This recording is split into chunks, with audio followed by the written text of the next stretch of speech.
దోసకాయ ఎండు రొయ్యలు తయారీ విధానం చూద్దామండి. ముందుగా ఒక ప్యాన్ పెట్టుకుని దాంట్లో ఒక 2 స్పూన్స్ ఆయిల్ వేసుకుంటున్నాను. ఆయిల్ హీట్ ఎక్కాక మినప్పప్పు, జీలకర్ర, ఆవాలు వేసుకొని అవి చిటపట అన్నాక దాంట్లో కరివేపాకు కూడా వేసుకొని ఆ తర్వాత ఒక 2 మీడియం సైజ్ ఉల్లిపాయలని కట్ చేసుకుని వేసుకుంటున్నానండి. సో అవి కూడా ఒకసారి మొత్తం అంతా కలిపేసుకుని నేను ఎండు రొయ్యల్ని 1 గంట ముందే నీళ్ళలో నానబెట్టుకున్నాను. సో అవి కూడా వేసేసుకుంటున్నాను. సో ఈ ఎండు రొయ్యలు కూడా మనం ఆ ఆయిల్లో ఫ్రై చేసుకోవాలన్నమాట. అలాగే పైనుంచి పసుపు వేసేసుకుని ఈ ఉల్లిపాయ ఎండు రొయ్యలు చక్కగా ఫ్రై చేసుకోవాలండి. అంతా ఒకసారి కలిపేసుకున్నాక మూత పెట్టేసి ఒక 2 నిమిషాలు మగ్గించుకోవాలి. సో చూసారా, ఆనియన్స్ చక్కగా ఎర్రగా వేగిపోయాయండి. అలాగే మనకి రొయ్యలు కూడా చక్కగా సాఫ్ట్ అయ్యాయి.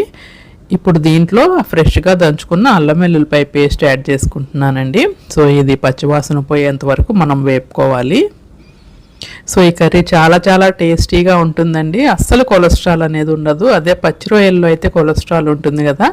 ఆ తర్వాత పచ్చివాసన అంతా పోయాక నేను దోసకాయ ముక్కల్ని గింజలు తీసేసి కట్ చేసుకున్నాను. కొంచెం పెద్ద సైజు ముక్కలే కట్ చేశాను చూడండి. సో ఆ ముక్కలు కూడా వేసేసుకుని అంతా ఒకసారి కలిపేసుకుని మూత పెట్టేసి మగ్గించుకుందాము. ఇప్పుడు ఒకసారి అంతా కలిపేసుకునండి. దాంట్లో టొమాటోలు కూడా వేసుకోవాలి. నేను ఒక 2 మీడియం సైజ్ టొమాటోల్ని కట్ చేసుకుని వేసుకుంటున్నాను. సో ఈ టొమాటోలు కూడా వేసేసి బాగా కలిపేసేసి ఆ టొమాటో సాఫ్ట్ అయ్యేంత వరకు మనము మగ్గించుకుందాము. ఇప్పుడు ఒకసారి మూత తీసి చూద్దామండి. సో మనకి టొమాటోస్ చక్కగా మెత్తగా మగ్గిపోయాయి. ఇప్పుడు దీంట్లో మనము రుచికి సరిపడా ఉప్పు అలాగే కారం కూడా వేసుకుందాము. ఈ కర్రీ అండి కొంచెం స్పైసీగా ఉంటేనే బాగుంటుంది. సో అంతా ఒకసారి కలిపేసేసుకుని మరొక్క నిమిషం మూత పెట్టేసి మగ్గించుకుందామండి.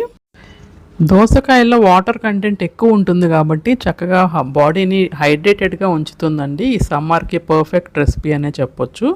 సో మనకి చక్కగా దోసకాయలు రొయ్యలు మగ్గిపోయాయి. ఇప్పుడు దాంట్లో వాటర్ పోసేసుకుని చక్కగా ఉడికించుకుందాము సాఫ్ట్ అయ్యేంత వరకు. అలాగే ఈ ఎండు రొయ్యల్లోనండి ప్రోటీన్ శాతం చాలా ఎక్కువ ఉంటుందన్నమాట. సో చూసారా, మీకు కలుపుతుంటే కనిపిస్తున్నాయి కదా చిన్న రొయ్యలు. ఆల్మోస్ట్ మన కర్రీ అనేది చక్కగా కుక్ అయిపోయింది. సో ఇప్పుడు ఫైనల్గా దీంట్లో ధనియాల పొడి, కొంచెం గరం మసాలా, అలాగే ఒక గుప్పెడు కొత్తిమీర వేసేసుకుని అంతా ఒకసారి కలిపేసుకుందాము. అసలు కూర మాత్రం గుమగుమలాడిపోతుందబ్బా. ఈ దోసకాయ ఎండు రొయ్యలండి అన్నంలోకే కాదు రోటీ పుల్కాస్లో కూడా చాలా బాగుంటుంది. ఒకసారి నేను చూపించిన స్టైల్లో మీరు కూడా ట్రై చేసి ఎలా వచ్చింది అనేది కామెంట్ చేయండి. అలాగే ఈ వీడియో మీరు ఏ ఊరు నుంచి చూస్తున్నారో కూడా మీ ఊరు పేరు కామెంట్ చేయండి. హోప్ మీకు ఈ వీడియో నచ్చింది అనుకుంటాను. Have a nice day, take care, by.